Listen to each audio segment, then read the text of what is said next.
Hello, and welcome to another week. Good to see everybody here. Thanks for joining. Yeah, it's been a week. I see a lot of people have had some cold weather this week. We also got some snow this week, which is very unusual in Portland.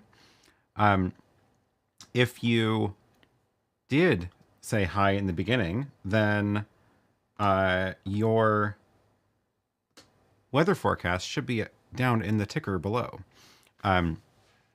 Current weather conditions, not forecast.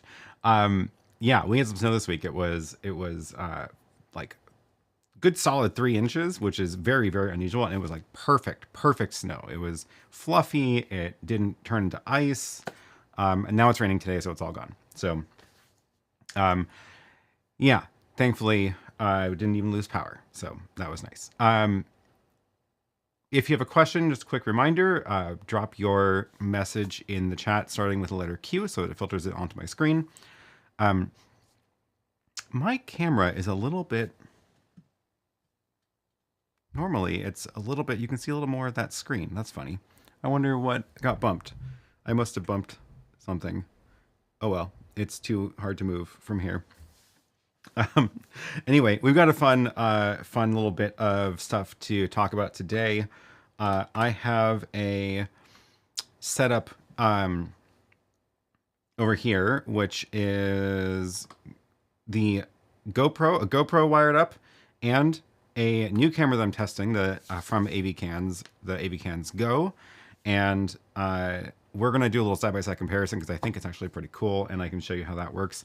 And of course, also this week, the update to the RØDECaster video came out. So this is the new firmware that I've been testing for the last couple of weeks that I've been kind of teasing, and it's finally out, which is great. So we can run through that if you haven't already seen the video that I did on the channel today. So yeah, great. So that's the plan for today. Basically, we'll go through a couple of those things.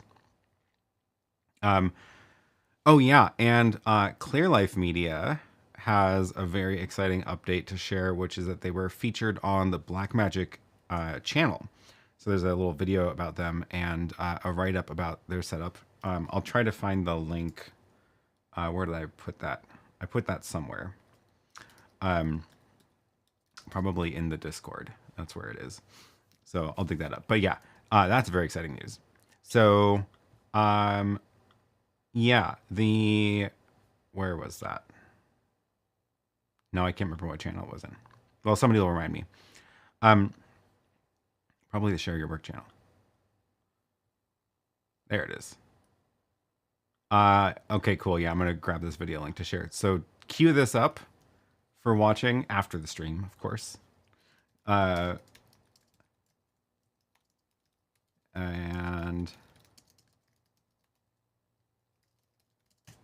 there we go. Cue that up for watching afterwards, and yeah, it'll be fun. Great. Okay, cool. Some good questions coming in. Let's see what we're doing here. From the pre-roll, what is a good extension for my ATEM Extreme ISO to get mix minus audio working? A, replace it with a RØDECaster video, or should I get a compact mixer like an A&H CQ18T? I've never used that one, but it's probably a good one. Let's see what that looks like. I mean, I guess that's compact. That is definitely more than you need for just getting mix minus working. That's, I would say, a real mixer. But yeah, so there you can definitely get away with a much smaller mixer for getting mix minus working. That said, it is, man, it can just be a lot of fiddly work to get it to work. So what I mean by fiddly is it just takes a lot to just get your head around how that works, which is one of the things I love about what Rode did with the RØDECaster video, which is you don't really have to think about it, and it just does what you want it to do. If you go to Rode Central, then in the audio mixer you'll see it. So if you go to the USB audio interface, which is what you would have plugged into your computer, then you just click that button and then it just works. Like you're done. So definitely worth considering. I would say that depending on what you're actually, so if you're considering buying a $1,200 mixer for the ATEM Extreme, then buying a RØDECaster for $1,200 is not same thing, right? So I would say consider whether you're actually using features in the ATEM Mini Extreme that are like actually unique to the ATEM, because there are some things in there that the RØDECaster doesn't do. Like there's different green screen options and chroma keying and luma keying and things like that. So consider whether you're actually taking advantage of that or not. And if not, then you might actually be more happy with the RØDECaster video anyway, which is just another reason to go that route. So hopefully that gives you some ideas. Yeah. I guess that's compact. Yeah. Yeah. Yeah, that was kind of my thought. That seems like an overkill, like for what you're doing. Great point from IT Never Gets Old. Consider what automation you need on the audio side, because that can also, yeah, that also plays into it.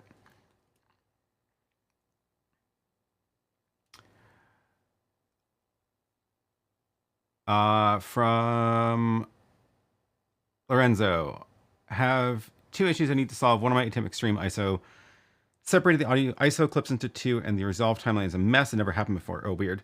And when I exported the XML to edit on Final Cut, it's just giving me a ton of issues. Yeah, you know, I have never found the XML file that the ATEM creates terribly useful. It doesn't create a multicam clip the way that I would have expected it to. So I've never bothered. Basically, I just take the ISO files off of the ATEM and I just bring them into the editor as a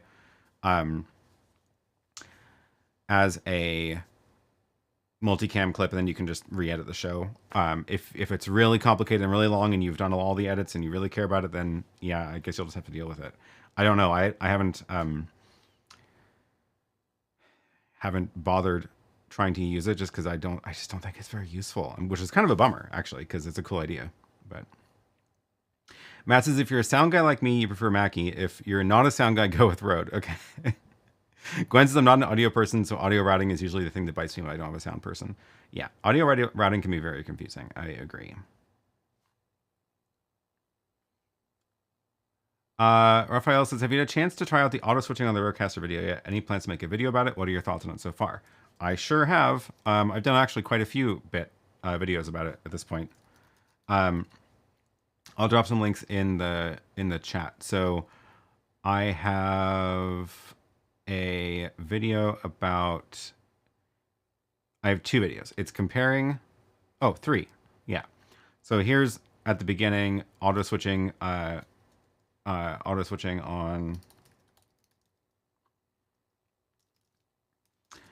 RØDECaster video. So I'll just drop that link in the chat. Oh, you meant the update.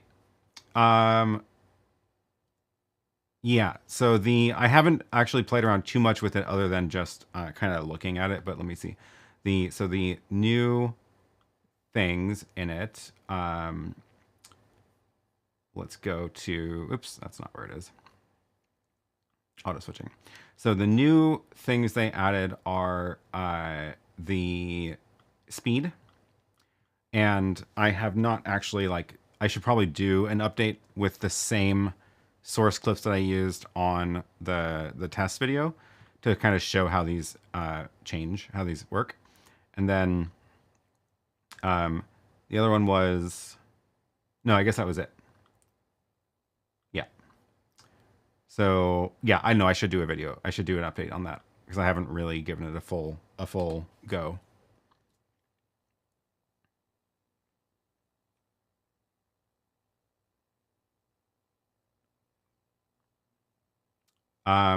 Oh, on the ATEMs, the ISO files have time codes. It's pretty easy to work with. Oh yeah, that's a really good point. If you do if it does end up splitting your ISO, your recordings into multiple files, they still all have time codes, so they still should all come back together in an editor pretty easily. Yeah, great point.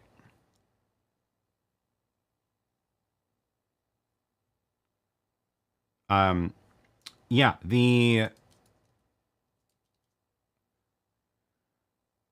so the other really exciting part of the RØDECaster update that I'm like, this was a thing that actually makes it now it's like a super solid option for a small live stream studio, is the scene audio thing.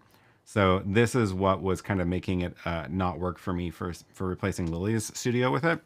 So let's say you have a scene up here, which is like your let's say it's the, oh, I don't have any media loaded in here now. Let's say it's my title. Okay, so I go there, then I go make a scene with the graphic, and then I would have like the timer overlay on it, and that'd be like the countdown. So of course for this this scene where it's like I'm not going live yet, I don't want my sound, right? So I'm gonna turn off all the sound, except I'm gonna keep the, well, I don't have this really set up for this. You could turn on, for example, only the sound that's coming in for your countdown timer. And then when you go back to this camera, then your scene audio can actually include your microphone. And that way, whenever you've clicked on that scene, your microphone just turns off because you're not on camera. And that is so much better than what you had to do before, which was, I mean, there's no way I'm going to do it live in either on the app or even on the device. It's just too fiddly to have to go into these menus and mess with it live. So the only other option was Companion, which you thankfully, now that there is a Companion module for it, you can automate the audio in Companion. But now with the scene audio, it's just a million times easier because now you don't even need to bother with that, and it works just what you like, just like you would expect. So, yeah.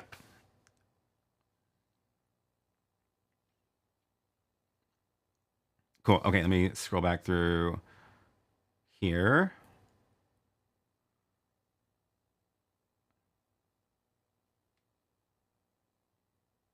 Yeah, I wish my YoloBox would do that, but I think that's a huge ask based on how they work. I mean, I feel like it is. They have a similar concept of, I guess it's not really scenes, but they do have like the layouts. So I could see them doing audio mapping to the layouts, and they're all software also, so definitely doable. But yeah, it is super cool. It is very cool. Vast CNC says, I'm considering a Streamer X, but my dream setup would have 2 camera inputs. Any good options available or coming?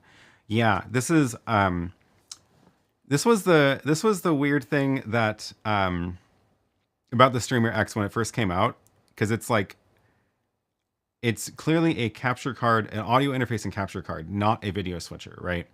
And there's a lot of things you can do with it, but then I always wanted it to just do a little bit more.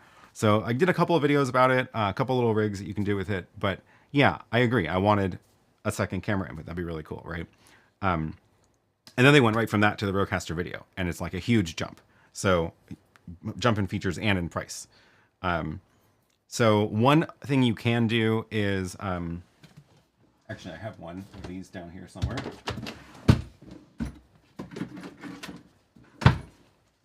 Let me find this link. Where is my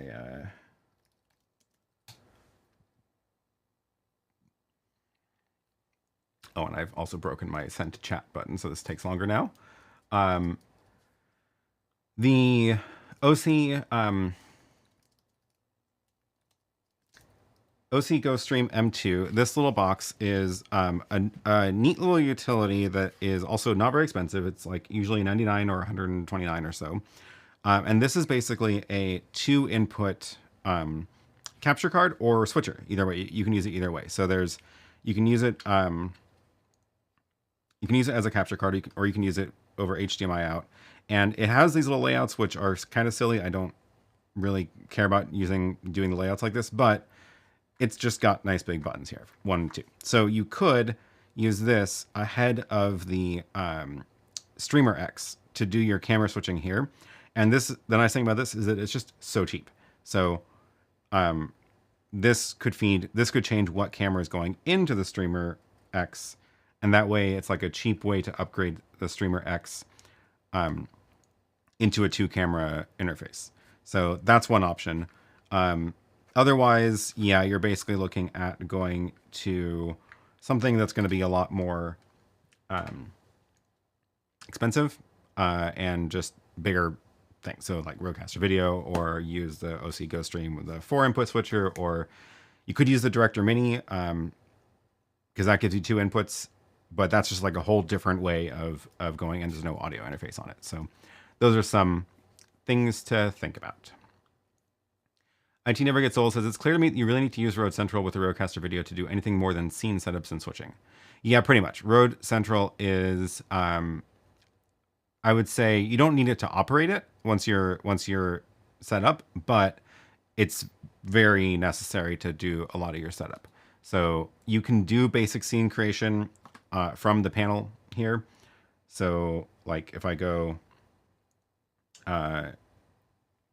so you can do basic, where is it? I don't even do it very often because it's just, yeah. So here's where you can create your different layouts, and it's doable. It's definitely more awkward, and you don't get all the options in here when you do it this way. You only get like the, you only get a couple of the different layouts. And I keep doing it wrong. There we go. So here's the different layouts you can create. It's like the presets, but you can't do the custom ones. So you can set up some basic ones. You can choose your layouts and your sources, but it's just a lot easier to do it in Rode Central, where you can do it visually. So here I can quickly see like, oh, we're going to pull in camera 2 there, and then we're going to change that one to camera 1, and then I can put a background on it from the media pool. Probably want the nice background there, and then we can go back to the scene and change that. So it's just a lot easier to do it in the in Rode Central, and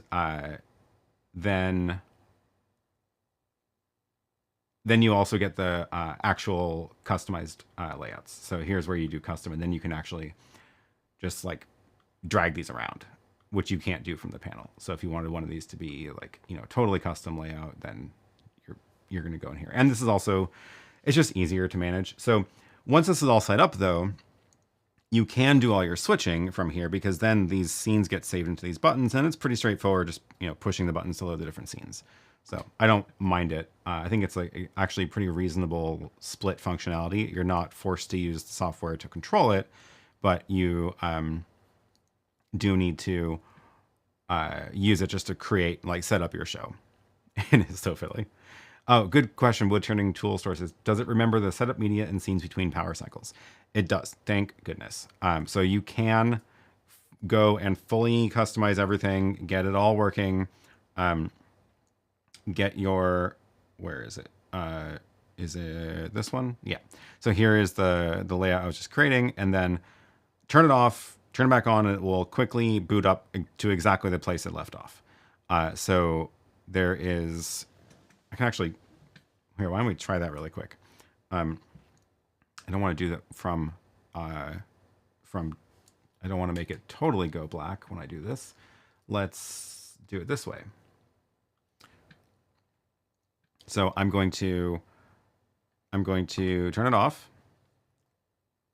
power off, and now we're going to power it back on. Ready? Oh, wait for it to fully turn off. A couple seconds. There it goes. So I'm going to turn it back on, and it's booting, and here it goes. Fans, I don't know if you heard that. The fans blasted for a second. And, okay, it takes a couple seconds. And where is it?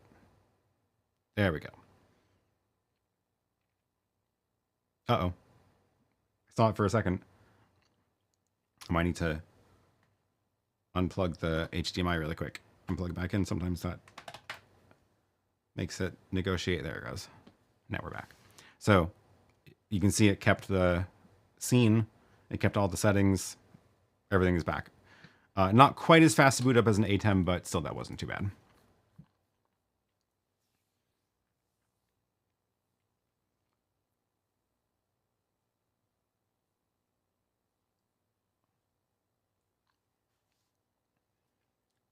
The frame rate on the input previews and the multi-view bums me out. That is true. I'm a little bit, you get over it really quickly, but I did notice that was pretty jarring when I first started using this.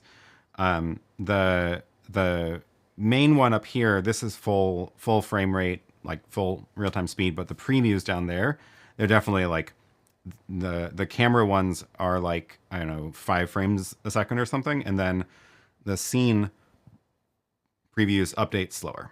So you can see that's much slower. That's like once a second. And that's just because it's just more video processing to do to get those to update. And I guess it was how they saved some CPU cycles. So it's, for most things that, like, for the target that they're going for with this, it actually doesn't really matter, because the idea is that, like, it's a video podcast set. So like your shots are relatively fixed, and then, you know what you're going to get, and you're not looking for, you don't need to monitor the thumbnails for the exact motion, right? So, oh, the other thing I should add is that if you do put it into studio mode, which is, let's see if I can remember where that is, device, no, video switching, there it is. So if you put it into studio mode, that gives you a program and preview. So now when you, press buttons, it goes onto the preview side, and the preview is also real time. So you can, at least if you needed to watch for some exact motion on a camera angle, you could at least do that, and then, take it live. So yeah, but I don't know. It was very noticeable to me first, because I haven't seen that in many other video switchers, the low frame rate previews, but get over it very quickly, like I said. You can press the power button twice for instant power off. Oh, good tip. Yeah. I like that it at least requires confirmation of some sort, though. New to this device level, I'm hearing, what's the price with tax? It'll totally depend on where you're buying it. But it's around, I think it's around $1,300. This one is the one from RØDE, which is the test one that I've got. I've used for all the videos, but I'm probably going to buy one for, and replace Lily's kit with it. Oh, it's $1,200 in the US. And no sales tax in Oregon. So yeah, I'm probably going to buy one just for simplifying Lily's setup upstairs. Because the scene thing is what makes it, like, so good for me, because getting these kind of scenes to work in the ATEM, it's just more fiddly. So if I wanted to create this, for example, where I've got one input of the RØDECaster next to my face, I've created this in the ATEM as a super source, but if I wanted to have different ones, I have to make macros or companion actions to reconfigure the same super source. So it's more programming on the Stream Deck, it's more programming of macros, and then the other one that I do, which is, I actually don't do it a lot on my stream, come to think of it, probably just because it's been more fiddly, is the, like, picture-in-picture, where I've got, let's say it's my overhead camera, and then I want to bring in, let's do, you can see me fiddling with it. Let's first bring my computer back on the stream so I can show you what I'm doing in the ATEM software control. So let's say I wanted to add a circle outline version of my face in the corner, right? That's like a nice layout. Let's use upstream key 2 for this. We'll do a pattern upstream key 2. We've got a circle. We'll put my main camera in that, and then now in order for me to even see it, I need to either put it on air or put it onto the preview bus. I don't have the preview window open, nor would you be able to see it, so I'm going to do it live. There it is. Now we can scoot that around. We can make it a little bit smaller, and then I can actually shrink myself down and put it over in the corner. Okay, so with this done, this is sitting now in upstream key 2, which I can turn on and off. But if I wanted to make a button to go to, for example, this layout, now I have to make a button that sets all the properties of the upstream key 2 in case I've changed them for some other thing. Put that into the preview, load the overhead camera into preview, and then run the transition to bring it all in air at the same time, which is just more fiddly. So there's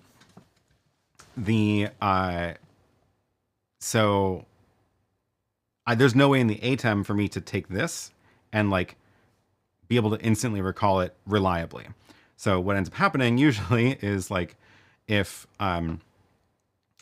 accidentally this button gets pressed and then you transition to, let's say, the main camera, and then I'll do a cut. Oops, that was the correct behavior. So if it's not pressed and you do cut, you end up with the circle stuck because it didn't take it off air when you did the transition because it wasn't queued. The transition for that layer wasn't queued. If I queue up the transition with that button and then run cut, it does what you want. And this is one of those things that's like, this is how traditional video switchers work. And that's fine. There's good reasons for it. You can learn it. You can get used to it. But it's just more complicated. What I would like to be able to do is have it work the way I really like the way that the Rode works, where it's scenes. You've created a scene of your side-by-side, your picture-in-picture, whatever, and then you can just instantly recall it with a button and then bring it on air, right? Now, of course, there is no circle picture-in-picture with the Rode right now. I've mentioned it to them. Maybe they will actually add a circle effect at some point, but yeah. Rich, yes, this is true. The one missing feature not added was a true downstream key via HDMI input. I agree. That was, and I've mentioned this in my feedback to them as well, which is that, yeah, when you're doing these layouts, when you're doing the overlays can only be graphics. You can't use one of your inputs, even if it's chroma keyed, as an overlay, which makes it harder to do things like bringing in graphics from other sources. So I hope they update that. Micromedia Machine says in the EU you can get the RØDECaster video for 9.99 euros, including VAT. Nice. Okay. What is that? I don't know what the exchange rate is right now. Oh, that's slightly cheaper than the 1,200 here. Oh, Marine X, thank you for the super chat. Good content. I'm currently running my cameras into 3 Blackmagic HyperDeck Studio HD Plus. HDMI out of those into ATEM Mini Pro. Timecode syncs everything, including my mix pre-3 can the RØDECaster video except timecode. I don't think it has any timecode features at all. They've never mentioned it, and yeah, I don't see anywhere where there would be timecode. That's a bummer. But if you're using the HyperDeck Studios for ISO recording, then I mean that's great because you could do 4K ISOs then, right? You have individual recorders for each camera, and the HDMI out of those can be downscaled to 1080, and then everything's in sync for editing later, which is definitely cool. I mean that sounds like a great setup, but thanks for the support. Where's the instant live stream button and where's the attached removable monitor display? What do you mean? I took out I don't have the monitor on right now. I have it just wired into the setup. Normally I have a little monitor here, but I'm not using it today. And they also did not change this button, so it still is just the record button, not live. So in order to go live, you have to actually go into here and, oh, I deleted everything, so there's no stream configured. But you have to go into there, and then you can go live from the screen. I do wish they would make that button just do both.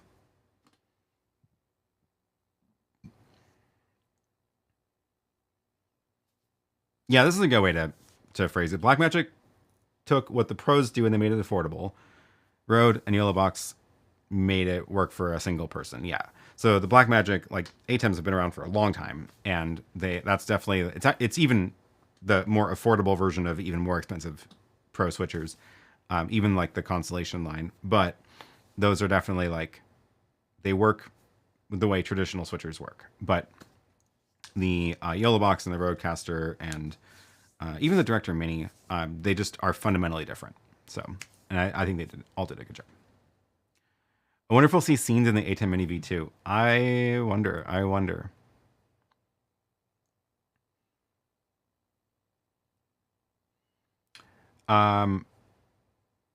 Okay, some questions from earlier. Speaking of hyperdecks, Matt says, my church got 2 hyperdecks, and I know what they do, but what is the best practice for setting them up? I guess it depends on what you're using them for, because there's 2 common ways you can use them. One is as ISO recordings before your switcher, and the other one is for recording your program. So, or both.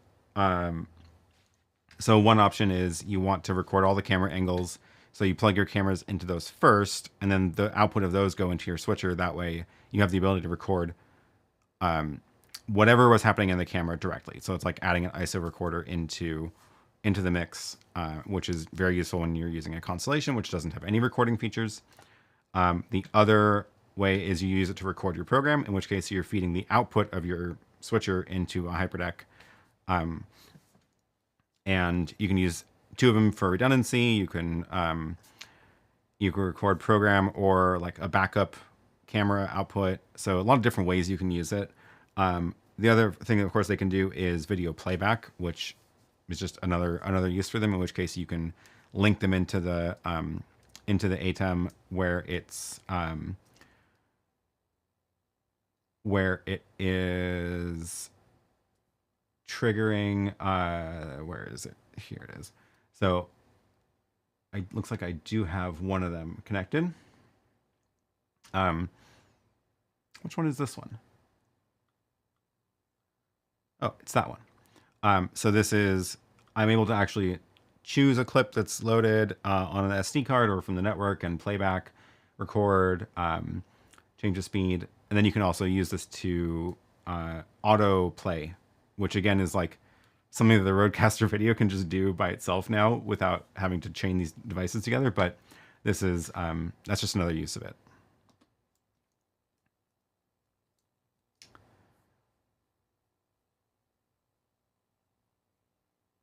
IT never gets old says Grant from Blackmagic says you can, if you learn on an ATEM Mini, you can grow into their larger products easily based on what you learn. I 100% agree.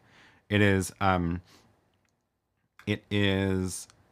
ATEM Mini is fundamentally the same as the larger ATEMs. It's just got less stuff. So like the ATEM Mini 4-input line does not have super source, but it still has an upstream key and downstream key, and it all works the same way as the larger ones. The ATEM Mini Extreme adds the super source feature, which is what lets you do the layouts like this side by side. The Constellation, the 4ME, I think the 2ME also has 2 super source layouts, so I can do this layout and have this one ready to go as 2 different layouts. Of course, there's the whole, the ATEM Mini and the Extreme are 1ME switchers, meaning there's one like video bus. And then you can see here I've got more MEs, which is more buses, so I can pre-mix layouts and upstream keys on ME2, 3, and 4, which I actually don't do very often. But you can then use those to either feed like a projector from a whole different mix bus or bring it into the stream, so you've like pre-composed your layout. And yeah, once you learn the ATEM Mini, then scaling up to the larger ATEMs is just it's like having more ATEM Minis built into the same box. That's really what it is. Like I actually used to, a long time ago when the ATEM Mini first launched, I would do the live streams with 2 ATEM Minis because I ran out of inputs on the 4-input one. And I had one ATEM Mini chained into the next one, so I could like do stuff in the first one, switch inputs or make layouts, and then feed that as an input into the other ATEM. And that is like having a 2ME switcher, just they're very small switchers.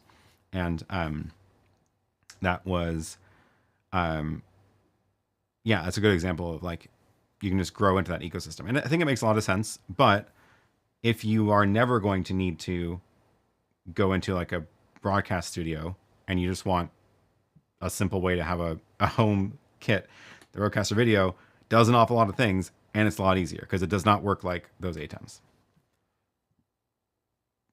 Is that like learning to drive a manual transmission in 2025? No, I don't think it is. I don't think that the I think that it's just two different like tracks. So the I don't think that the broadcast world would ever switch to like RØDECaster Video style things, right? I mean, I guess they kind of are with some of the NDI and software stuff, but it's just, if that's your goal of like, you want to be able to use that kind of stuff, then the ATEM Mini is a good place to start because it will get you on that right track. But if your goal is like, I need a home studio to record a video podcast or whatever, then like, you're never going to need to go up to the large ATEM. So you might as well just like use something easier. Marine X says, Bummer, I would like to remove my Mix Pre 3 and ATEM Mini Pro for another setup. Oh, I'm really curious. What's the reason you want to switch away from that? Because you said you had the HyperDex for the recording. So I guess, is it because you've already got your ISO recording done and you're just trying to, but I'm curious, is there like a particular problem with the ATEM that you are wanting to switch away from? Wondering if Rode can push firmware to receive timecode through the mic jack. Well, I mean, if you're doing timecode through audio, then it would work fine because it's just an audio track. So if you have your timecode that is recorded as an audio signal, then it would just get recorded in the RØDECaster Video like an audio signal, and then you could, I forget how to do it, but there's in some of the editors they can parse the audio channel as timecode. So that would work, but it doesn't have any of the digital support. I think people have been asking about that though, so maybe they'll work on it. I don't know.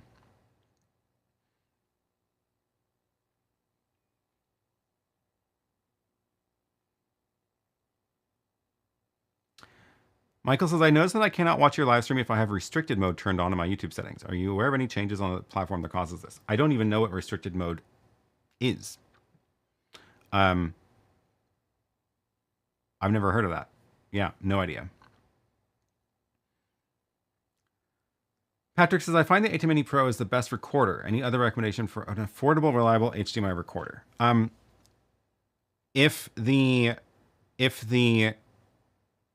So if you're looking at just one channel recorders, there's a bunch of options.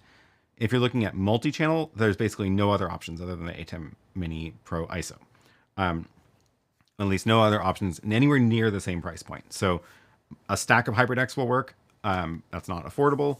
But if you get an ATEM Mini Pro ISO or Extreme ISO that gives you 4 channels or 8 channels of ISO recording, very reliably, and definitely the cheapest. The RØDECaster does do ISO recording now of the 4 or I guess 6 inputs, but I wouldn't use the RØDECaster as an ISO recorder, whereas the ATEM Mini I feel like is, I would not mind buying an ATEM Mini Pro ISO just to be a 4-channel recorder.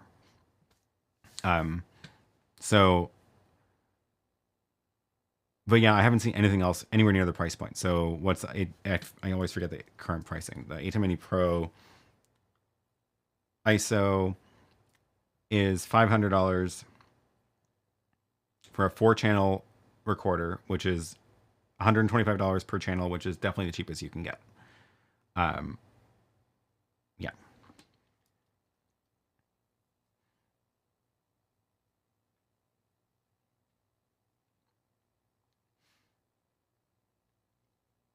Bowles Promo says, for sponsors, can you grab several logo overlays into a slideshow? I hate being forced to make a looping video. Sure, you could do that with the with a macro or companion automation. So if you look at if you look at, let's see, what's the best way to, I would probably do it as in companion just because so it's easier to manage. So if we go to, well, first let me look at the media pool. Should I do this on a smaller ATEM? Let's go to the,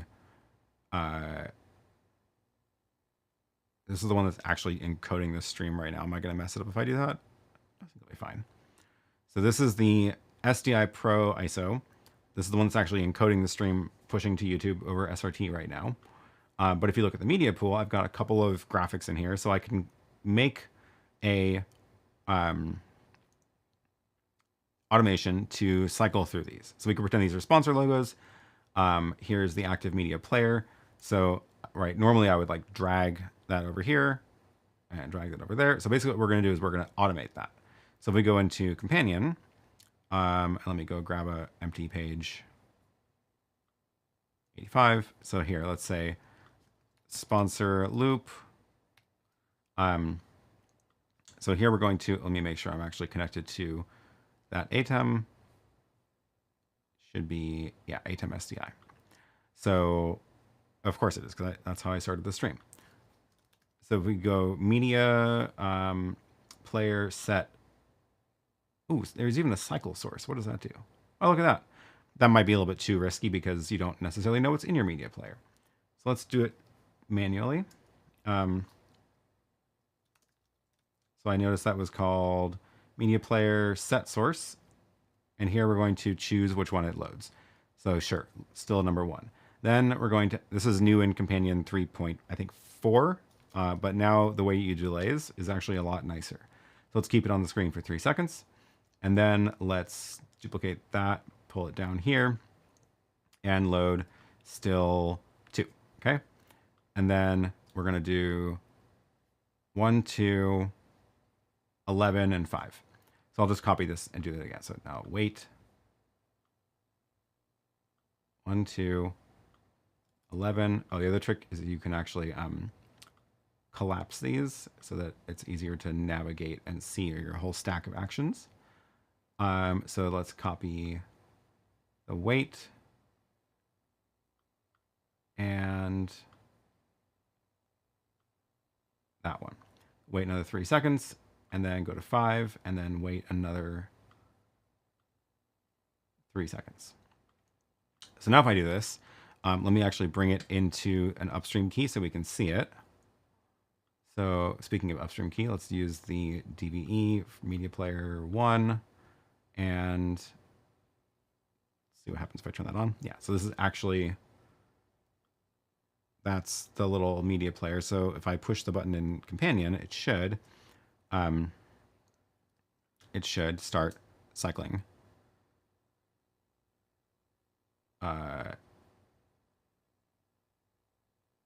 It should.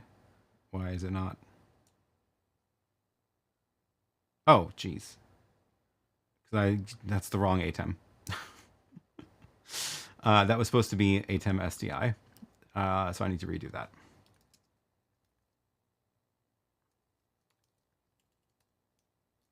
Set source is actually supposed to be ATEM SDI. Media player set source. So whoops. Oh, now they've got names.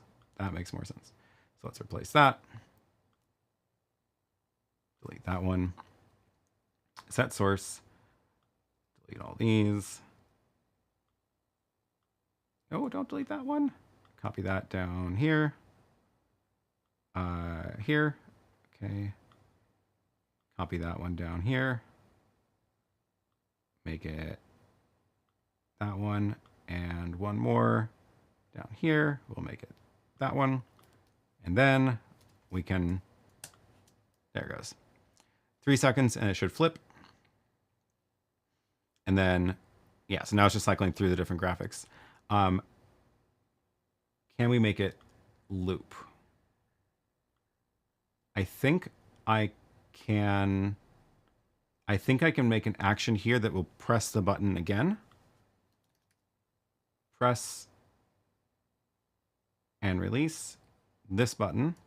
So it should, at the end of that, push the button again to keep cycling through, which means we're going to need a button to stop. Stop slideshow. So here I will say, what is it? Cancel, no, delayed, abort delayed actions on a button. And we're going to, we can just do it for the whole page. Abort delayed actions on a page, this page. So we should be able to do this and have it, so you'll see the little green arrow. That means it's running. So I can see it is cycling through every 3 seconds, and it should go back to the beginning. 1, 2, 3, 4, and it should go back to the beginning. There it goes. Okay, so it's stuck on an infinite loop now. So if we wanted to stop the slideshow, I should be able to press this button. And yeah, the little green arrow disappeared, so it's stopped. And now the slideshow is done. So of course you could make a button that like actually changes the program to the media player, or this one could go back to a different input or whatever it is, or just do it with other buttons. And that is your live demo of making a sponsor loop with the ATEM's media player.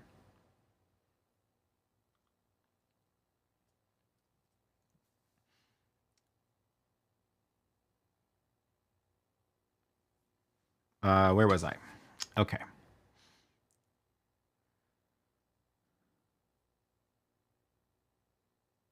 Do it live. Need merch that says do it live. Yeah, that would be a good one.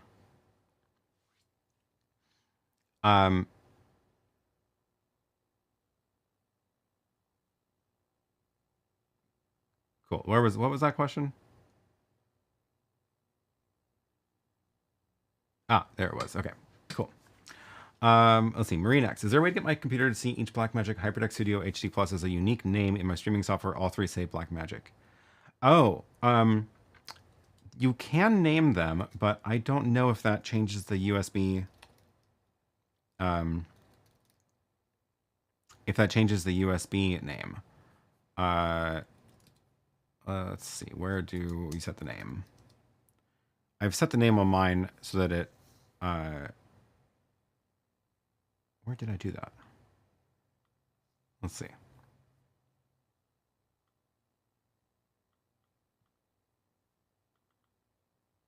thought there was a HyperDeck setup. Oh, but I don't even have mine connected over USB, so it's not really gonna. I don't really have a way to show it anyway. Does this work if I grab this and plug it into this? I don't have any more cables. That's the problem.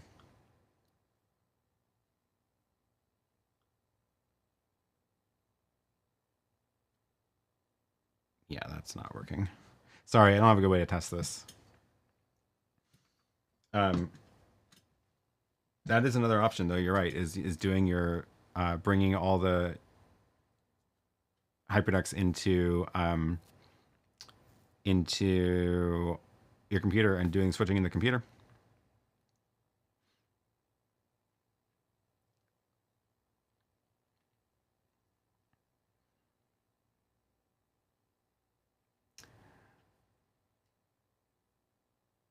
What about a loop in RØDECaster video? You could, I think you can do the same thing with Companion in the RØDECaster video, but now I'm not actually sure if the Companion module supports all of those. Let's find out. Did I add the RØDECaster video?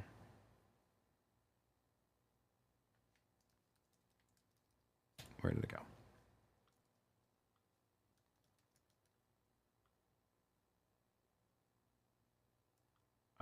Where is my IP address? There it is. 10, 11, 43, 51.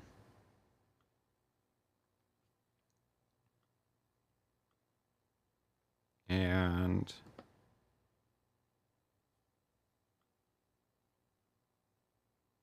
no?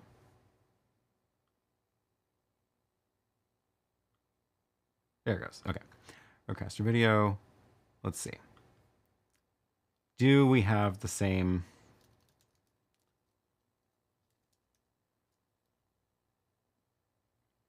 Oh, the problem is that media sources. So this is just, the problem is we only have 7 media slots, and I don't think you can change what's in the media slot from Companion. So in Rode Central, you can have a bunch of different media loaded on the SD card.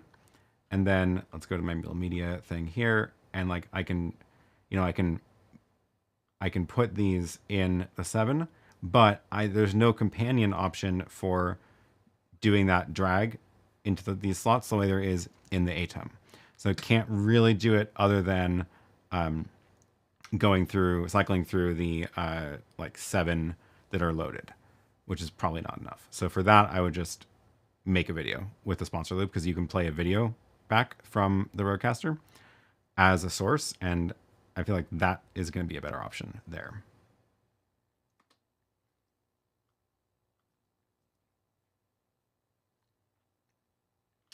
Would you show us the audio settings in the RØDECaster video, like EQ and compressor? I don't have my audio wired up into the actual stream right now, and I don't want to do that because it's too complicated right now. I did go over some of that in the actual video I did about the RØDECaster a while ago, but I can show you really quick. There are quite a lot of options. So if you go to the audio mixer in Rode Central, and you go to like the combo jack, this is the same kind of features that you would find on the RØDECaster Pro. So you can go into here and into advanced, and you get some, like, you get a compressor, you get your high pass filter, you get your de-esser, your noise gate, like you get a lot of these. And or you can just sort of use the like simplified versions here. So, and then I think, yeah, only the microphone ones do that. So like not the, you don't get it on the HDMI sources. Or wait, do you? Let me add an HDMI source. Oh, you do get it on the HDMI sources. You don't get it on the video clips, which makes sense. So yeah, if you are bringing in a mic over a camera, you can do it on your HDMI audio as well. So that's cool. But I don't want to mess with that right now because I don't have a good way to like bring that audio back into the stream.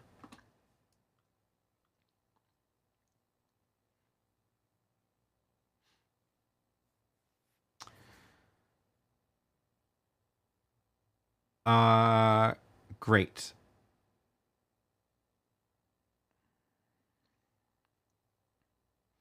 So, okay, the other thing I wanted to share today, of course, was this AVKANS camera. So I mentioned this at the beginning, but this is a good time to show it.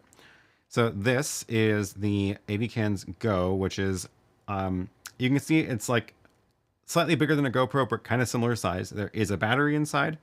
It has a micro HDMI on the back and also USB power, and micro SD card slot. So it's actually got a lot of similar physical features to the Mevo cameras as well.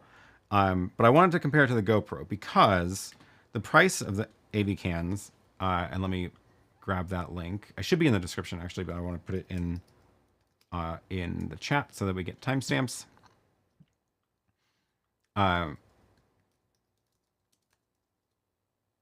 The price of this is surprisingly close to a GoPro. So it's $350. And this made me think, oh, people keep asking me, what is a better option for live streaming cameras than a GoPro? Because I did that video a while ago about why GoPros are terrible for live streaming. And there's a lot of good reasons why they're terrible. But going from a GoPro to a mirrorless camera is not necessarily the best like linear step. There's a lot of good reasons to go to a mirrorless camera. You get better lens options, blah, blah, blah. But it's also like more complicated to power them, adjust the settings and things like that. So this caught my attention because it's the same price as a GoPro, especially once you buy the media mod for the GoPro like you have to do for the new ones, which is silly. So I wanted to explore this a little bit. I've brought this into the live stream here so we can actually compare it. And what I'm going to do is I'm going to actually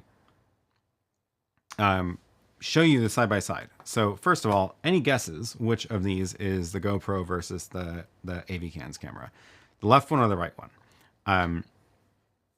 It's probably pretty obvious, but we can also tweak the GoPro a little bit to make it maybe less obvious. So this is, but yeah, so these are the two cameras side by side. And I also want to show you the settings that you get on the cameras. So first, let's do this. Let's do,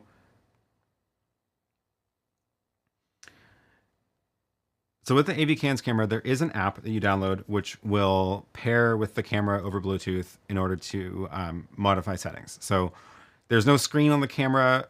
You can see there's one button. It's the power button.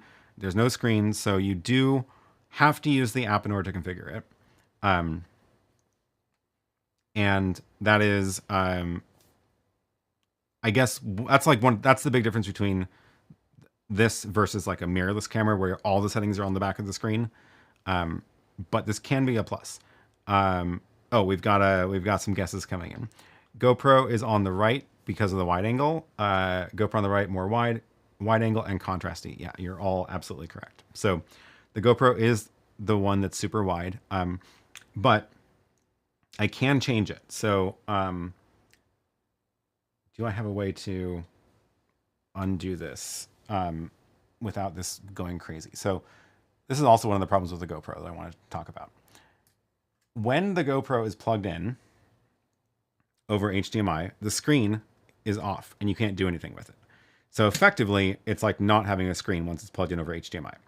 So if I wanted to change any settings, I either have to use the app or I have to unplug it, and then the screen comes back and then I can change it. So now what I can do is I can change the field of view to be, instead of wide, let's go and change it to, here I can change it to the linear mode. Narrow. I'll do narrow, which is the closest zoomed in I can get. And then we plug this back in. This is one of the examples of why this is just not very fun to use. Okay, so plug that back in. Somehow. Come on. Also, can you see how close the HDMI is into the corner of that microphone thing? It's really hard to find. Seriously. Also, I can't tell which way the HDMI port is supposed to go. There it goes. Okay. So I'll put that back on the tripod. So at least now we have a more fair comparison because the GoPro is not in the ultra wide mode. Yeah, now it's actually a tighter field of view compared to the AVKANS. So, okay, GoPro's looking a little better now. The other thing I can do on the GoPro, which I will do from the app, is, and let's actually share my screen so you can see what I'm doing here.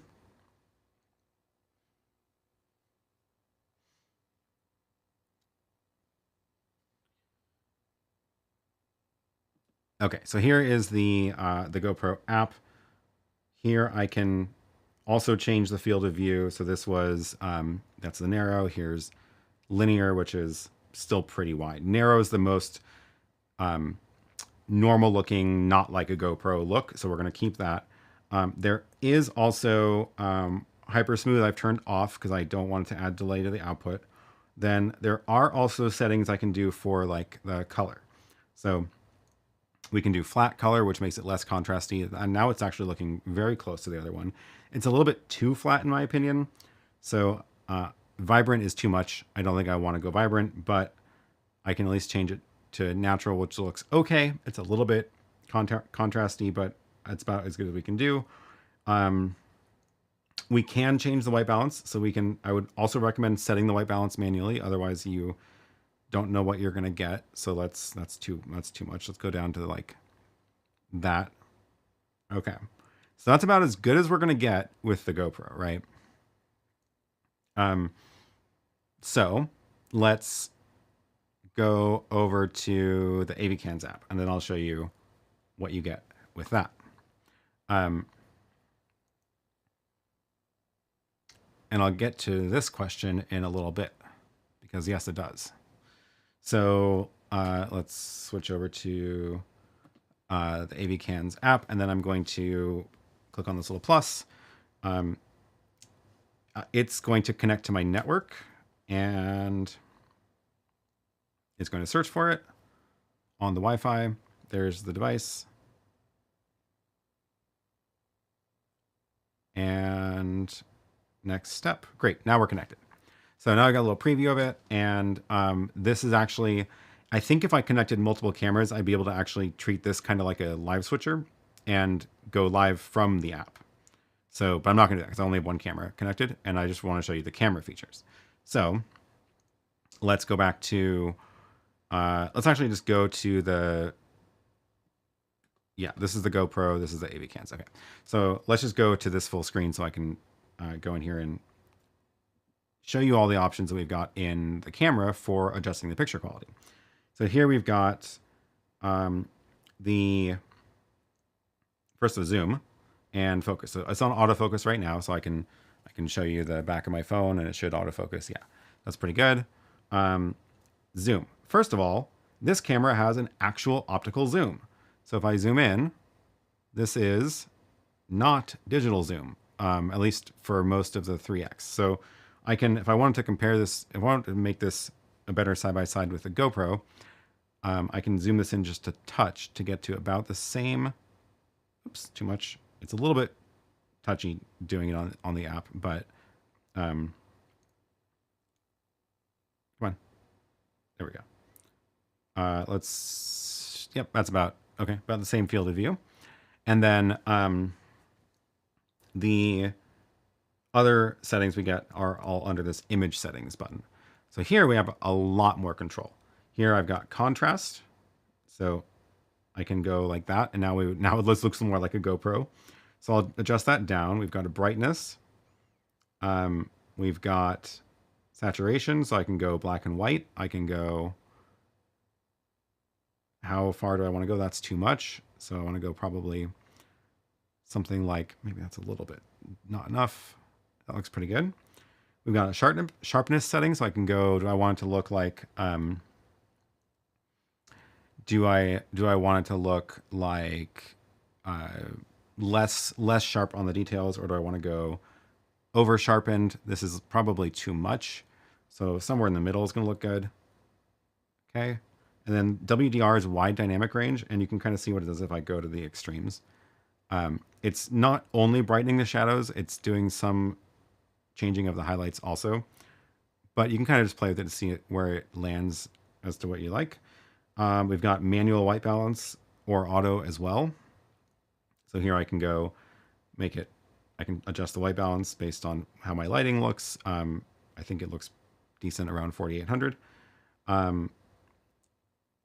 When you do have auto exposure, do you want to look at just the middle of the frame, or do you want to look everywhere? What is BLC? Oh, that was backlight compensated, which I feel like is doing the opposite that I want. I wanted to, like, since I have that light up there, I wanted to drop the exposure for that. I don't, oh, no, I guess that is right. Because when it's, this is because I have it in manual mode. If it were auto exposed, then it would be auto exposing incorrectly because of that light. So I wanted to raise the whole level. This is like if you're sitting in front of a window. Anyway, I get a lot more control over the settings in this camera compared to the GoPro. And now if we compare it next to the GoPro, you can see I think it looks a lot better. It looks a lot less like a action camera. Should I put this side by side, a different camera? Let's do that. Let's grab which one's which. Box 2 is the GoPro. So I'm going to replace the GoPro with my main camera. And obviously the lighting is different because this one is coming from a different angle, but you can see the, let's see. Maybe I can try to match these a little bit more. I don't have a good way to move it over there, but this is maybe a little bit now too flat. So let's go back and adjust the contrast. it's a little bit too bright. So maybe we'd do average exposure instead of center, and then is that one? These are close. They're definitely close. So so yeah, so this is now looking much more like a this is like actually a decent picture, right? I wouldn't even necessarily be able to tell you at first glance that this is a very small action camera. So already, my point is, already, just between the app and the control you get, it is hands down a better option than a GoPro. So this is, Patrick says, I think the reason to use a GoPro is for the wide angle. So you say that. I don't think that's the case that most people have in mind when they are using a GoPro. They just want a small camera somewhere that is not a whole big thing of like dealing with lenses and stuff. So if I wanted a wider picture, I can zoom back out and I can get that. It's not super wide, but if I wanted to zoom in, I can get a much nicer picture like this too.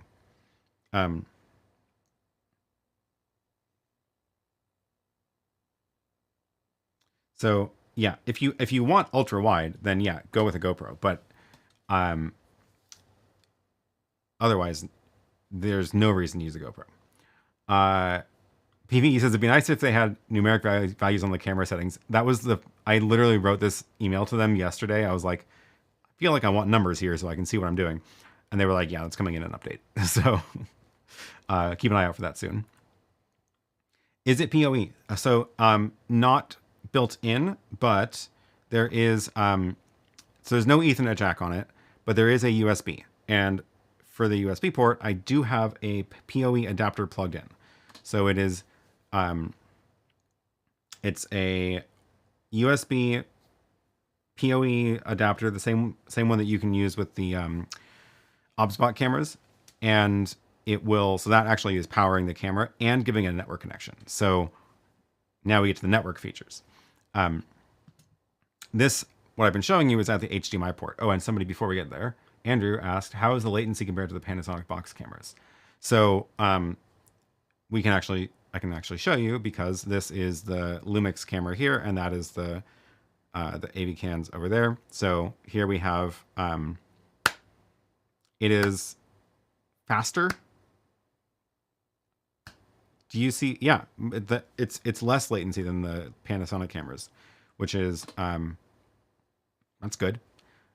And yeah, it is micro HDMI out. So I've got the HDMI out of that going into the switcher, which is showing you the side by side here, and it looks like it's less latency than the Panasonic cameras, which is good. So that's the HDMI out. But then we've got the whole network features of this camera. So you may have noticed that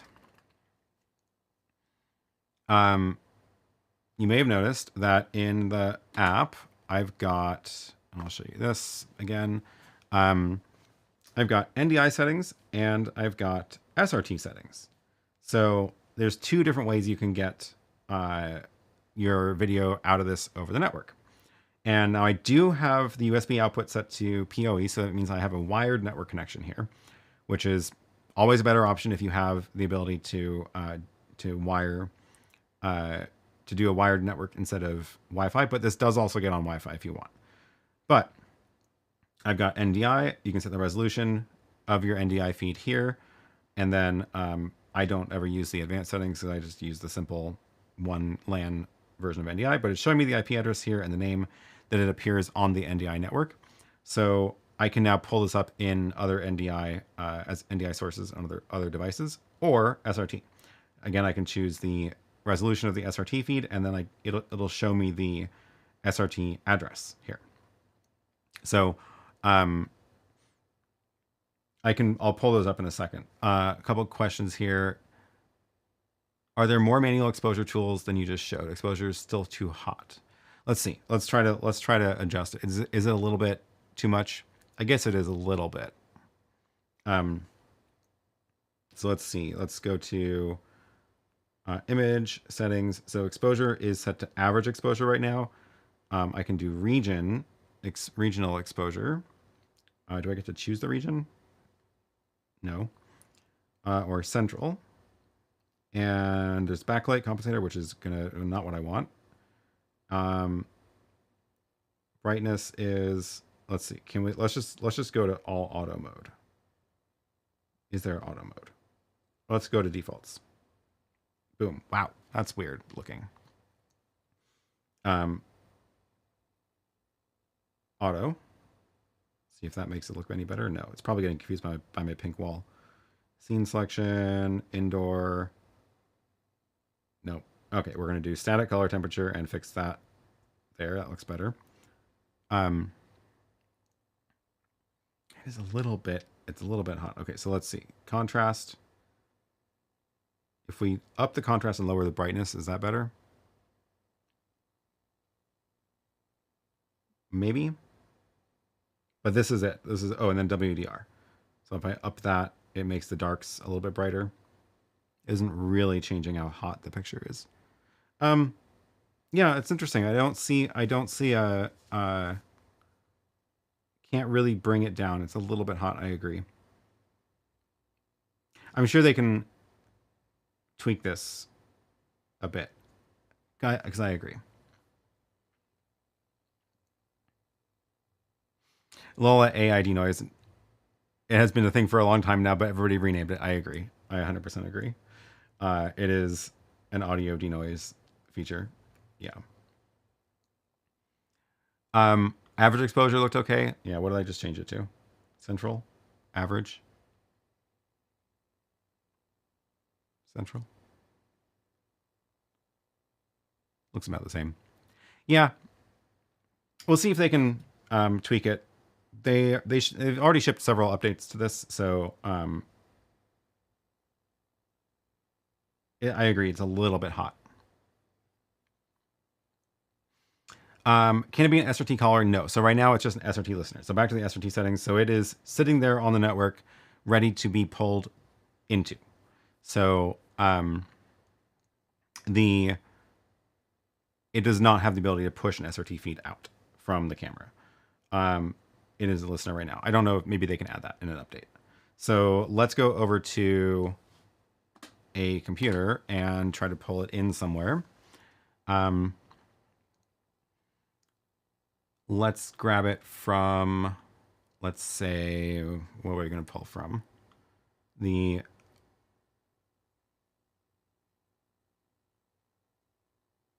it from the Magewell ProConvert. So the Magewell ProConvert is a fun little box if you haven't used one before. It's, in my experience, it's the most reliable way to get a network feed into a video switcher. So here's Magewell ProConvert NDI to HDMI.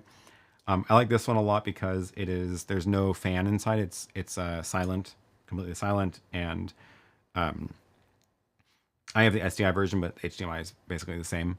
So I'm going to put that output from that on the screen here, and we're going to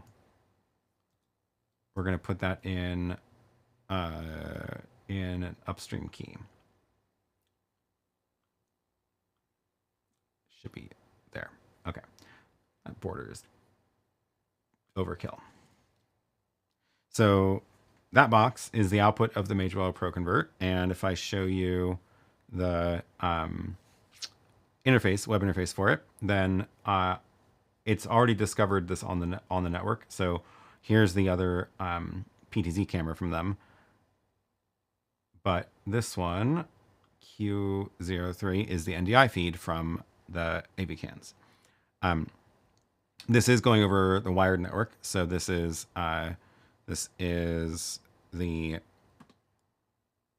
USB to Ethernet going over the wire into the rest of the network. So this is, I'm noticing the frame rates are not 100%, but that's just what you get with NDI. I feel like it would be probably a little bit worse if it was over Wi-Fi also. So that's the NDI feed, and then I can also pull in the SRT feed.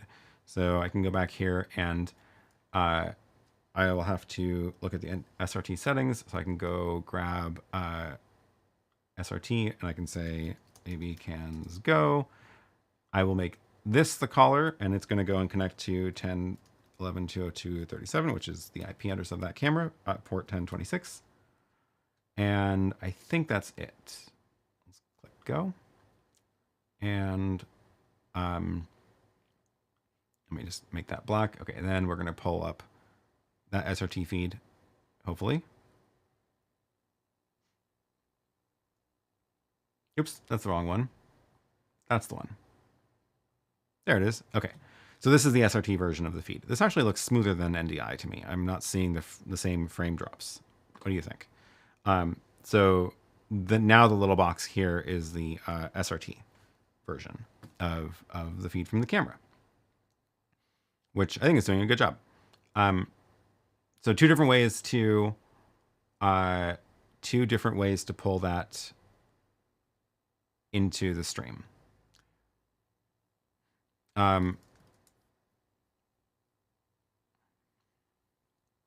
NDI output looks much better than the USB output. That's the HDMI output. Oh, that's an interesting point. Does this look better than the feed over HDMI? We can put those side by side. Let me do that. Let's grab the super source, and we'll put the ProConvert feed next to it. So now we've got on the left, oh, wow. On the left is the HDMI, and on the right is the SRT feed. Same, I think it looks the same as the NDI. We can switch over to the NDI really quick. Let's switch over that. This is the NDI version. Wow, the frame rate of NDI. Man, I don't know why people like this so much. I don't think I'm doing anything wrong with my setup either. It's pretty simple. And here's the SRT. So the delay is definitely different. More delay on the SRT, but I agree that the picture looks different. What's the path of the HDMI here? It's going into my patch panel here, and then into a converter to SDI and into the ATEM. But all the other ones do that also, so it should be fine. So yeah. It is very interesting. It must just be the HDMI out of that camera that is, it's quite different than the image internally.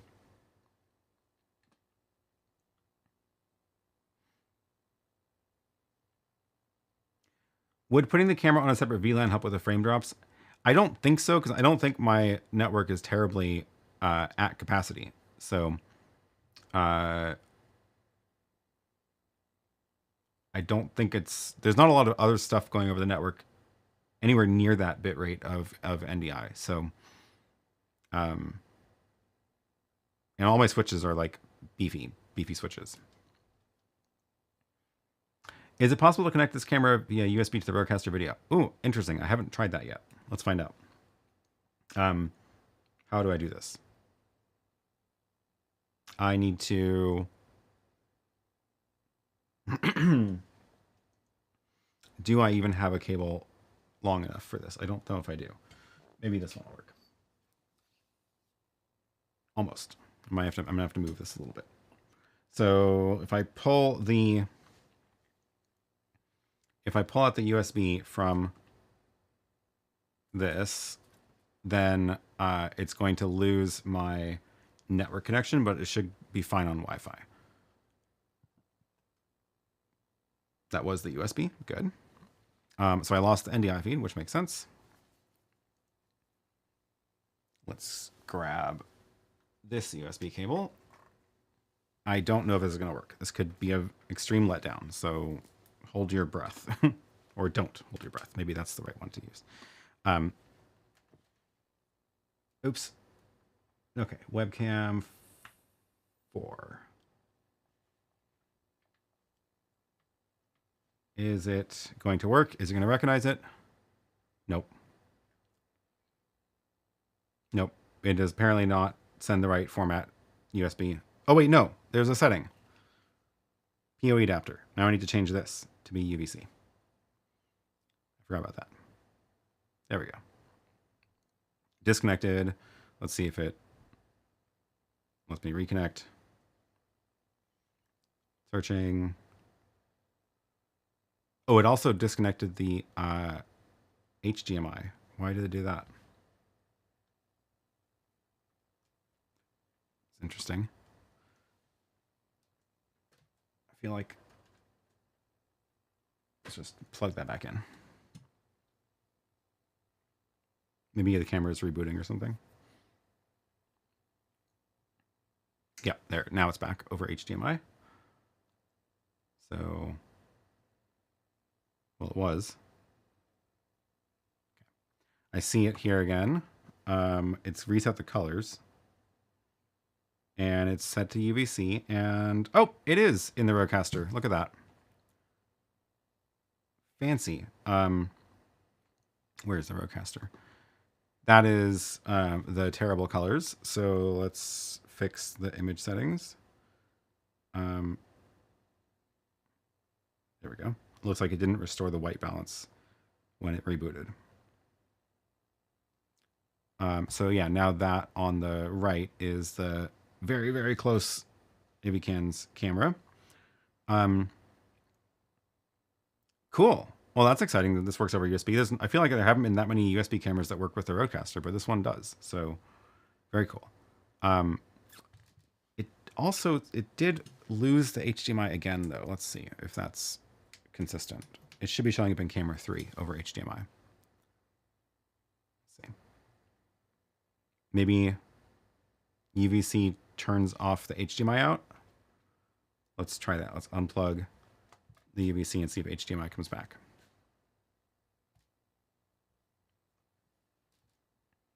Yeah, it did. Okay, so it looks like it's either HDMI or UVC, but it can't do both. I don't mind that. That's fine. Let's plug that back in, and then let's see if it switches. Yeah, HDMI goes away, USB comes back. We lost our white balance setting, so that's a little bug, but not too bad. Cool.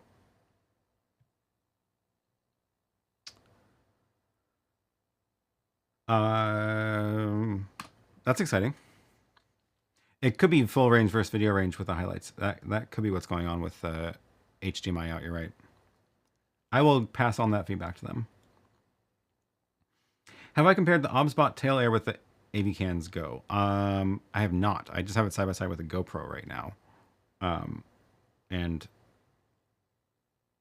yeah, interesting. What would I say about the OBSBot? I mean, obviously the OBSBot, big difference is the OBSBot is a PTZ head, but digital zoom, at least in the current one. The new one has optical zoom. But this one has optical zoom built in. So let me get this back to where it's not in my face. I'll plug in the network again.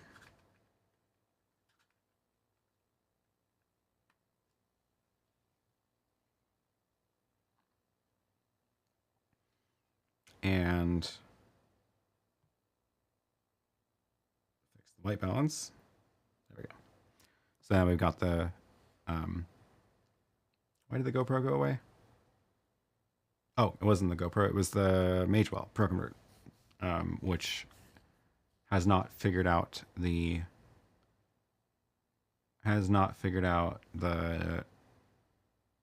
oh, because I still have it set to USB output mode instead of UVC mode. So back into here, I have to go back to the PoE adapter, and then I think it's going to restart the camera. Yeah. Cool. I noticed you're casting your iPhone to the program. How do you do that wirelessly?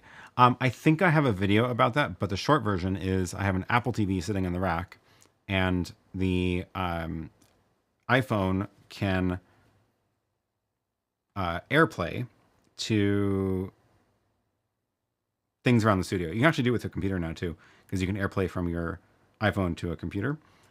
But I like having an Apple TV in there just so that it just sits there and it's available in one of the HDMI inputs. So I've AirPlayed my screen, screen mirroring into the Apple TV, and then I just have a layout created in the ATEM for showing the phone. So if I bring that on air, you'll see it over here, and you can see it's actually using 2 of the upstream keys. This is one of the things I'm doing with the ATEM. So if I turn off, I can show you one by one.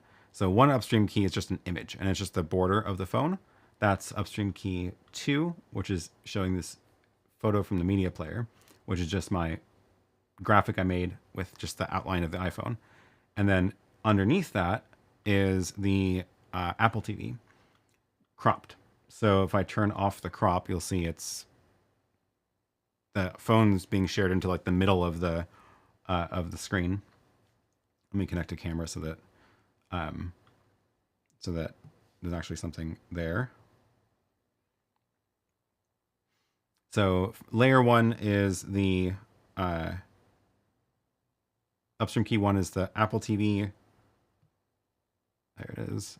And then I've got a crop on it to crop off the edge. And then layer 2 adds the border. And then I just have a button on the Stream Deck that brings those, configures those and brings them both on the air at the same time. And it works well.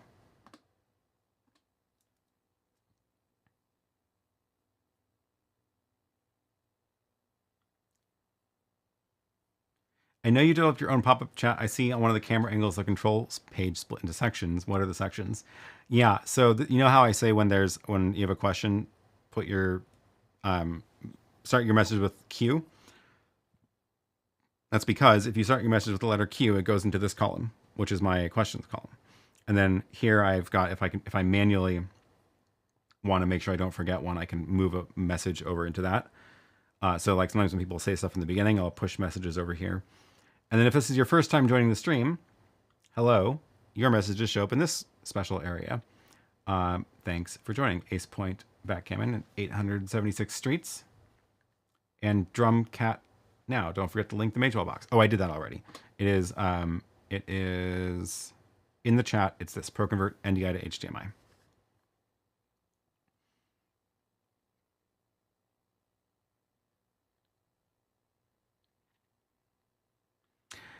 IT Never Gets Old says it's an interesting product. I think their PTZ is even better value, but as a small battery powered camera, it's pretty neat.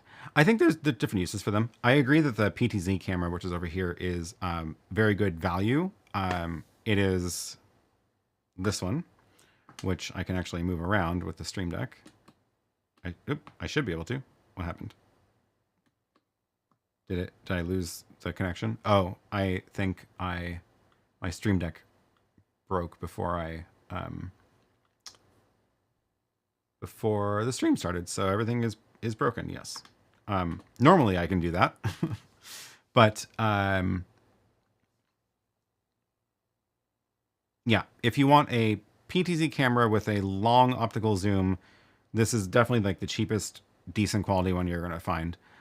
But I don't think I would say to someone who's considering a GoPro to go and switch to that, because that's very, very different from a GoPro. But this little Go is a pretty decent alternative to a GoPro. So I'm excited to have that as a thing I can now recommend to people. So yeah. What's that small screen underneath the monitor? Oh, so that's my secondary chat thing. So let me see if I can find it. I don't even know if I have the link still. What is it called? Did it have Raspberry Pi in the name? It did. It's actually a touchscreen monitor, but I've never used the touchscreen feature of it. Let me just drop this, grab a link for this. This is, it's an 8.8 inch monitor.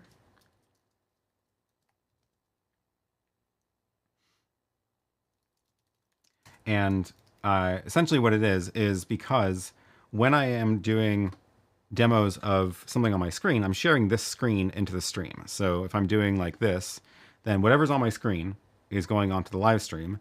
And now I can't see the chat because I'm showing you what's going on in this ATEM software, which is now covering up my chat on the computer screen because I just have one monitor here. So this gives me a mini view of the chat. And it's basically a way for me to see what's going on in the chat without having to tab away. So I don't have to go to this and like switch between these, which is awkward. Also because like if I was showing my computer screen, then it would show you everything on that screen, which is not good. So this is so I can keep an eye on what's going on in the chat. This is actually just plugged into a Raspberry Pi, and it's just a Chrome window pulled up full screen is the same interface that I use for my computer. And then I can see if people are telling me like, your audio's off, or I can't tell what's going on, or more questions coming out, whatever. So yeah, that's what that is. And I dropped that link into the chat for that monitor. It's cute. It's just an HDMI monitor, and the Raspberry Pi works fine with it, just over HDMI.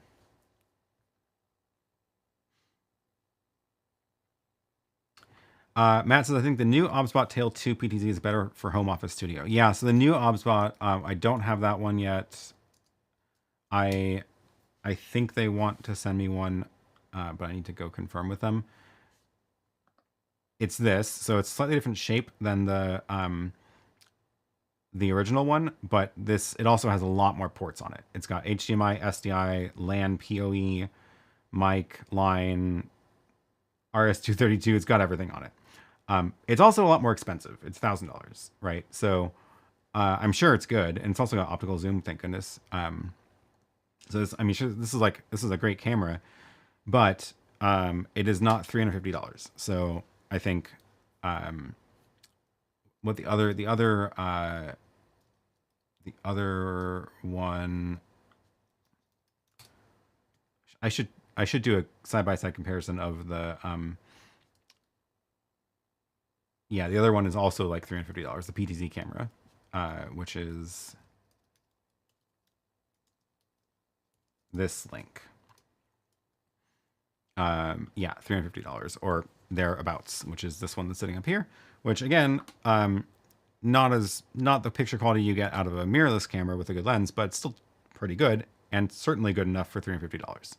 So yeah, the shape of the OBSBot is much nicer though, because this has like the giant base on it. Oh, I lost my camera pointing to that because I'm pointing at here right now. Razor Baby says, any word on a firmware update on the Director Mini? There is an update coming. Pretty good features they added, but I will do a video when it's out, which I don't know when it's coming out. So I'm gonna have to film that very soon, but yeah, there is an update coming. So that's about all I can say. Oh, can you reverse the image? That's an interesting question. I didn't see any options for that. Let's see. Setup. I can ask them about that if they could add that. Yeah, I don't see any image flip options in here. That's a good suggestion though, for sure.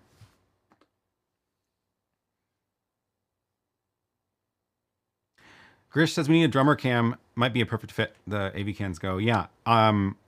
This is. I will also say that I feel like the remote control for my iPhone is more reliable than a GoPro. And I don't know if you noticed the GoPro app.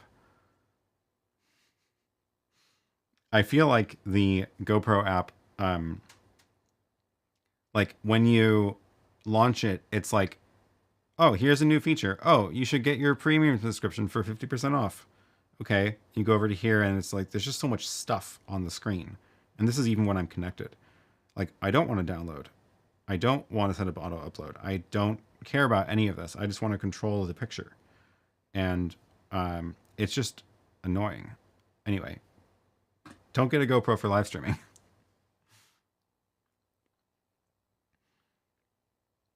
I think the OBSBot Tail 2 is a fully fledged one-man band event production camera. It's a winner for me because of the optical zoom. I mean, yeah, it looks like a serious PTZ camera. I love that it has PoE built in now. Really a lot of good things about it. So I hopefully will get a hold of one to do a quick demo of here.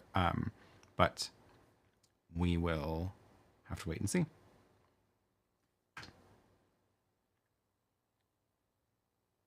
Okay, that was fun. Anything else that I missed? Scrolling back through here.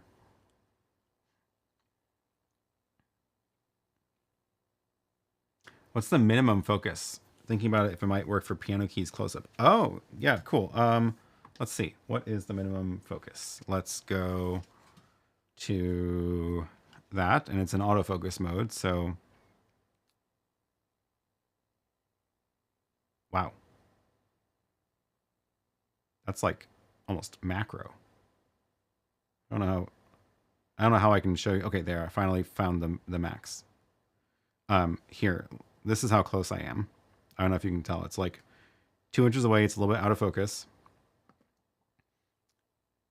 I think that's in focus, which is about 4 inches. It's pretty good. And the autofocus is pretty good too.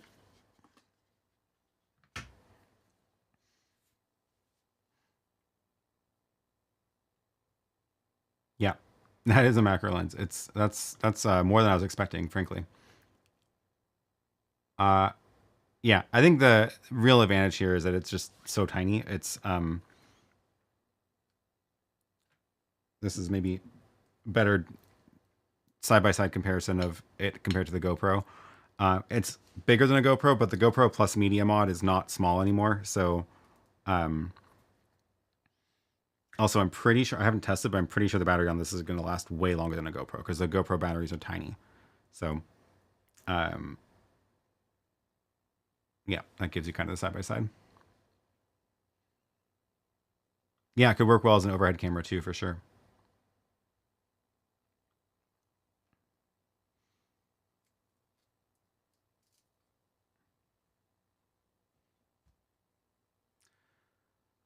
Great. Okay, well, that's about it, I think. So, Matt says, still trying to determine if I get the Magewell or the Talent 2, or the Talent, 2 of the 3 cameras will be OBSBot. Yeah, you know, I really need to pull out the OBSBot version of the Director Mini again to see exactly what they did with the integration with the OBSBot cameras. Because the OBSBot cameras can also be controlled via just general PTZ control, so you can connect them with the Magewell Director Mini. So I'm trying to remember what they did special with their own version. Anyway, yeah, I think that's it for today. We've been going over 90 minutes, so I think it's time to wrap this up. So yeah, if you haven't already seen the video I did about the RØDECaster video earlier this week, definitely take a look at that. It should be linked below. That goes through a couple of the important updates on the RØDECaster, and then yeah, today we got to see a live demo of the AVKANS Go, little PTZ, not PTZ, action camera replacement for a GoPro, much better than a GoPro. I'm basically going to always recommend that. If people are like, I want to buy a GoPro, I'm going to be like, no, get this. Same price, you're going to be happier with it. So with that, we will wrap this up by saying thank you to all the channel members, and thanks to the extreme supporters of the channel, Larry, Kevin, and Marcin. And of course, thanks to everyone for being a channel member and for the super chats throughout the streams. If you are a channel member, make sure you join the members Discord so that you can make the confetti fly, because that is one of the perks that you get as a channel member. You get control over the confetti in my streams. I don't know who that was, but thanks. I need to still add a little credit for making that pop up in the corner. And yeah, with the Discord, if you're a channel member, click on the section below for members, and it'll have a link to the Discord where you can join, and then we can keep in touch throughout the week. So thanks everybody. Thanks again. We'll be back next week, same time, same place, and should have another round of testing things and getting up to trouble. So always fun, always fun. I think that's it. All right. We will see you all again next time. And waiting for the last of the credits to roll by. Almost there. Wow, so many channel members. Thank you all. This is great. There we go. All right. Take care. Bye.